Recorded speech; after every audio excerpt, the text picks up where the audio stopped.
Hey everybody, it's Angie and welcome to Hot and Flashy. In today's video, I wanted to give you an update to my supplements routine. So the last time we were talking about supplements was actually in my menopause update video, and I had just gotten a DEXA scan, which is a bone density test that showed that I had lost more bone density, and I was really not happy about it because I thought I was doing all the right things. But in that video, I said that I was going to probably add some more supplements, or at least look at what I was getting through my diet, see if I needed more supplements, and that I would update you eventually. Well, now it's been 5 months, and so here I am with the update. But you know, the thing about supplements is that they're so complicated, and you really have to do a lot of research. You really have to track all your, macros and everything to figure out what you actually need. And so I've done that, and now I'm ready to let you know what I'm taking and what I'm not taking because I get some of it through my diet. The DEXA scan is a very important marker of how we are going to age, and I think if you are postmenopausal, whether you're 65 yet or not, you should get your first DEXA scan probably in your early 50s to get a baseline of where your bones are at. Because by the time that the medical establishment authorizes us to get a DEXA scan, we're 65. By then, the damage is done. We've lost so much bone. We're already osteopenic or osteoporotic. You could just be standing up or walking, and your bone could snap if it gets to be so porous that you have very little bone left. I want to be a very healthy old lady with strong bones. I'm over 60 now, and I feel like, even though I went through menopause and became postmenopausal at 53, 54, the information was not out there a few years ago the way it is now. Now menopause is a thing that everyone's talking about. It's very important, and knowing the importance of your bone density and how it can impact your life going forward is very important. And HRT can have a role in that, but your diet, your exercise routine can have a huge role in that, and the supplements that you take can also have a huge role in that. But supplementing is very complicated. It is not easy to figure out what to take, how to take it, when to take it, what to take it with. So my little disclaimer before we get into it is that I'm not a doctor, I'm not a nutritionist, I'm just a regular person like you trying to figure out what's the best thing to do for me. And obviously what works for me is not necessarily going to be what is right for everyone else. It's really important before you begin any supplement to first look at your diet, track your macros, figure out what you're getting from your diet, and then only add a supplement if you actually need it. And if you're on other medications, you should definitely check with your doctor because some of your supplements can interfere with your medications. So on the tracking your macros and figuring out what you need, I found that the best way to do that is to get a health tracker app. The one that I have been using that I think really gives you the deepest and the best information is called Chronometer. And I heard about this from Dr. Mary Claire Haver. Actually, a lot of my nutrition stuff I do learn from Dr. Haver and some other online people, as well as doing research into the studies. So if you're looking for one, I would give Chronometer a try. It's free. To keep my supplements organized, because I do take quite a few now, I decide where I'm going to put it in my routine, and then I write on the cap of the supplement how many of them I have to take a day and whether I'm going to take them in the morning or in the evening. And then what I do is I'll put a week's worth of them into my pill box. And look, it's got a whole rainbow inside. So each of these represents one day of the week, and they're all labeled. One side has all my morning pills, the other side has my afternoon pills. And it looks like right now I'm taking 5 in the morning, 6 in the evening, and then I take 1 at lunchtime. So the main vitamins that you hear about taking for bone health are calcium and vitamin D.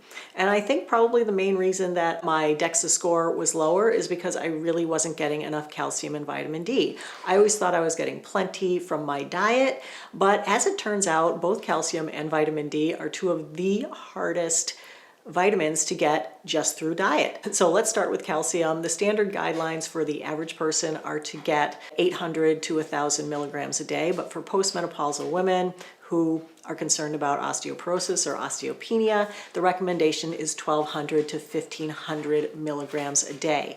But there is an upper limit. You shouldn't go beyond 2,000 milligrams a day. So the benefits of taking calcium are obviously to reduce bone loss, but taking calcium can also help you to lose weight, and it can also help to reduce your risk of colon cancer. So those are 3 great reasons to check the calcium in your diet and to make sure that you're getting enough. The things to be aware of when taking a calcium supplement is that your body can't absorb large amounts of calcium at once. So taking a, say, 1200 milligram pill once a day, you're not going to get the full 1200 milligrams out of it.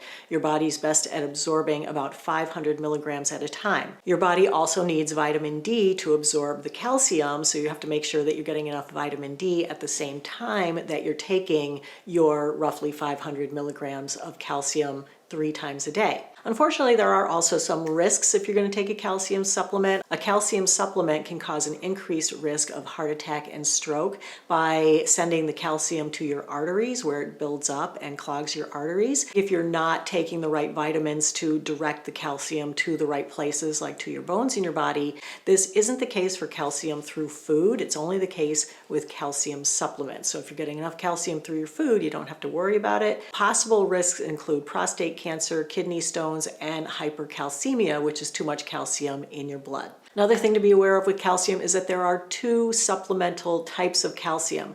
One is calcium carbonate and one is calcium citrate.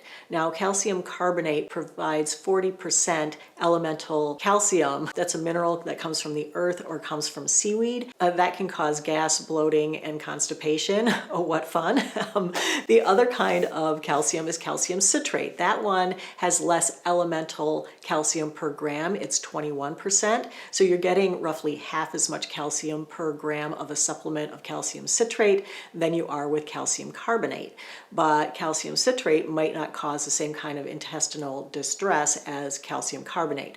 Also, you have to take calcium carbonate with food. Calcium citrate you can take anytime. Good sources of dietary calcium, if you want to try to get enough through your diet, are dairy, canned fish, but only canned fish with the bones. You have to eat the bones. Like, I eat a ton of canned salmon with my lunch, but I don't eat the bones because who wants to eat fish bones? You can also get calcium from leafy greens like spinach and kale, which I do eat a lot of, but still not enough to give me enough in my diet. Edamame, tofu, lentils, beans, and calcium fortified foods are other good sources of calcium in your diet. So I thought in this video it might be helpful for me to let you know how much of each nutrient I get through my diet and then what I'm taking to supplement it instead of just showing you my supplements randomly. So from diet alone, I get about 453 milligrams of calcium with breakfast. And if I'm looking to get 500 milligrams 3 times a day, bam, I've got my 500 in my breakfast from food. So I don't need to take a calcium supplement in the morning. I get about 200 milligrams of calcium with my average lunch that I eat. So for that, I'd like to supplement about 300 milligrams in my 1-a-day women's supplement 50 plus, which I've been taking for years. This has 300 milligrams of calcium in it. It's calcium carbonate, so it's the one that you have to take with food. So I used to take this one in the morning. Now I've moved it to lunchtime, so I take it at lunch, which is now giving me 500 milligrams of calcium with my lunch, and this also includes vitamin D in it, so it has the vitamin D that's going to help my body absorb it. I get about 32 milligrams of calcium with my snack, and with my dinner is like pretty low, anywhere from 30 to 65 milligrams of calcium. So the afternoon snack plus dinner will usually be about 60 to 100 milligrams. So that's really where I need the supplementing of the calcium. For my evening calcium supplement, I added in this Solar Ray calcium citrate. This is 1,000 milligrams, but to get the 1,000 milligrams, it's 4 pills. So to get 500 milligrams, I could take 2 of these pills with my dinner or in the evening. Since it's calcium citrate, I don't necessarily need to take it with food. So I like this one that it didn't have anything else in it, but this one also doesn't contain vitamin D. What I've been doing with this one to get the vitamin D with it, which I'll talk about next, is I've been adding in a vitamin D3 plus K2 pill. I don't think this is the right pill because the vitamin D in here is a whopping 5,000 IUs, way more than anyone needs in a day. So I'm going to be swapping this combo out for Citracal Petites, which contains calcium citrate. It's all calcium citrate, and it also contains vitamin D. So they'll be in one pill together. All right, so on to vitamin D. The recommended dose for postmenopausal women is 1,000 IUs or 25 micrograms per day. But research shows that 800 to 1,000 IUs doesn't do anything to help with your bones, that it takes 2,000 to 4,000 IUs a day to help your bones. So if you're taking 1,000, it might not be enough. 1,000 micrograms is what's in my one a day, so that's fine. I'm already getting 1,000. The benefits of vitamin D mainly have all to do with your bones. It helps the calcium to be absorbed by your body. It helps your osteoclasts and your osteoblasts to make more bone. It also can help with muscle cramps and spasms. Vitamin D is also anti-inflammatory and it helps with immune function. Just like calcium, vitamin D is one that is really hard to get enough of it in your diet. I thought I was getting enough in my diet and I really wasn't. Good sources of vitamin D from food are cod liver oil, which I don't know anybody that takes that anymore, but I know back in the old school days, moms used to give the kids a tablespoon of cod liver oil. Oily fish, trout, salmon, tuna, and sardines. With the amount of salmon I eat, I thought I was definitely getting enough vitamin D. Nope. Fortified cereal, fortified milks, cow milk, nut milk, soy milk, oat milk will all be fortified with vitamin D, but again, they're looking to give you about 1,000 IUs a day, which is inadequate. We need, as postmenopausal women, 2,000 to 4,000 to affect our bones. In my daily food intake, I get about 250 IUs of vitamin D with my breakfast. I get about 360 with my lunch. I get about 140 with dinner. For a total of 750 a day from food. Then my one a day supplement gives me another 1,000, so I'm up to 1,700, still not even up to 2,000 with this supplement. So I need to supplement at least 350 a day, but up to 1,350 a day additional to hit that 2,000 to 4,000 IUs of vitamin D. So when I was first looking for a vitamin D supplement, I saw this one. I was also interested in taking vitamin K2 because K2 has been shown to help calcium go to your bones. So that's why when I was adding in the vitamin D supplement, I thought, let me add a vitamin D and K2 supplement as well. So I picked this one. Well, this one has 5,000 IUs of vitamin D, which like way too much. So I'm actually gonna stop taking this one and I'm swapping it out for that Citrical Petite, and that will contain 500 IUs of vitamin D per 2 pills and 400 milligrams of calcium for 2 pills. So I can use that to more customize how much I'm getting. All right, so let's roll right into the K2. Vitamin K2 is supposed to tell the calcium to go to your bones instead of to your heart and your arteries. None of the fitness trackers that are going to track your macros are going to tell you how much vitamin K2 that you may or may not have in your diet. The good dietary sources of it are a high-fat dairy and organ meat diet, which is not my diet. Egg yolks, also not a huge thing that I eat, and fermented foods. Don't eat a ton of those, so I'm guessing I probably don't get enough K2, but there's really no way for me to know. So I did want to take a supplement. The supplement recommended dose is 90 micrograms. This does have the 90 micrograms of the K2, and the K2 that I've read is the best kind is MK7. There are a couple different kinds. There's MK7 and MK4.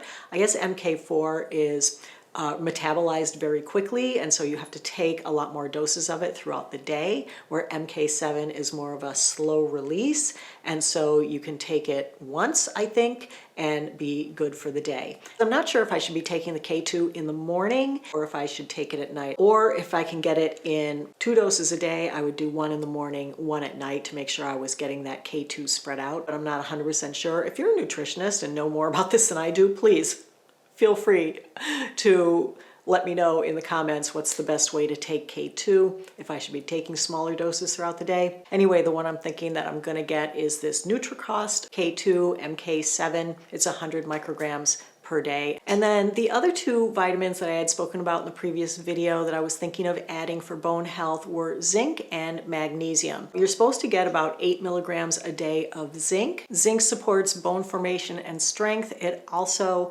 helps with cognitive function as we age, and it's also good for your skin because it helps with collagen synthesis and skin cell repair. It helps with immune system function. Good sources of zinc from your diet are oysters, red meat, fish, poultry, fortified cereal, beans, nuts, whole grains, eggs, and dairy. I felt like maybe I was getting enough zinc, but when I did the macros, I found out that I wasn't getting enough from my diet, so I went ahead and I bought a separate zinc supplement.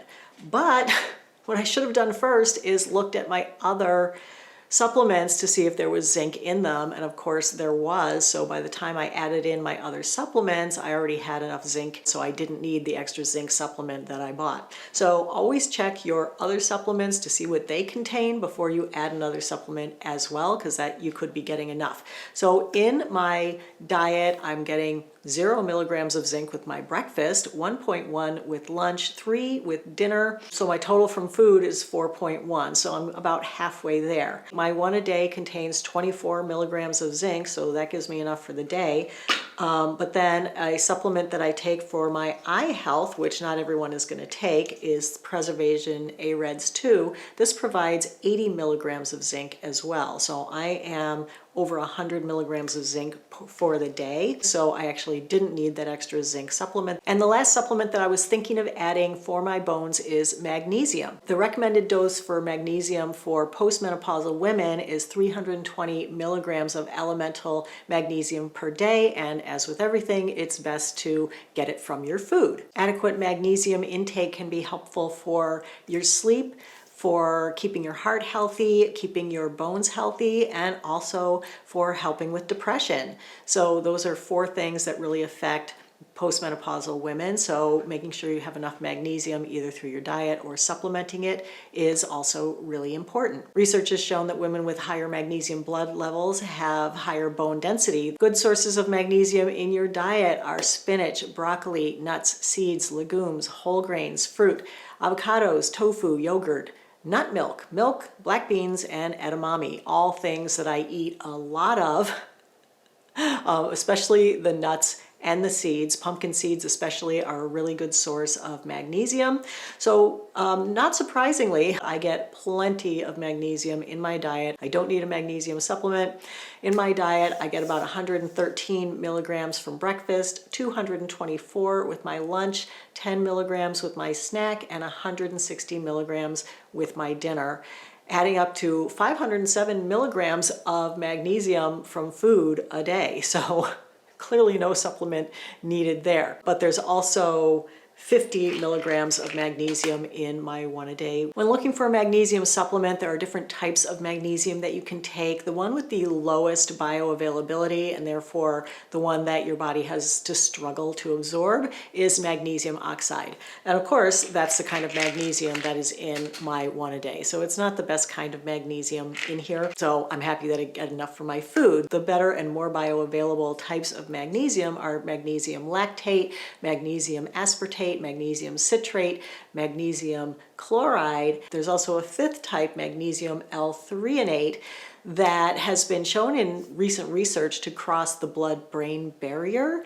and it can help with sleep and focus. So like Dr. Mary Claire Haver, even though she gets enough magnesium through her diet, I think she said she still takes a magnesium L-threonate. You know, I thought about adding the magnesium L-threonate to my supplement routine, but I really didn't want to add another pill. I think like 5 in the morning, 1 at lunch, and 6 at night is plenty. If you're interested in seeing what I eat in a day so that I get all those nutrients in my breakfast, lunch, and dinner, I've done plenty of what I eat in a day videos. I can link that for you right up here, as well as on the end screen of the video. I've got them all in a playlist too. I can put the playlist in the info box below the video as well. All my diet and exercise routine videos will be there for you to check out. I hope you found the video helpful and informative. If you did, go ahead and give it a like, and don't forget to subscribe to my channel. As always, I thank you so much for watching. I really appreciate your time, and I hope you have a great day. So take care, everybody, and I will see you in the next video. Bye-bye.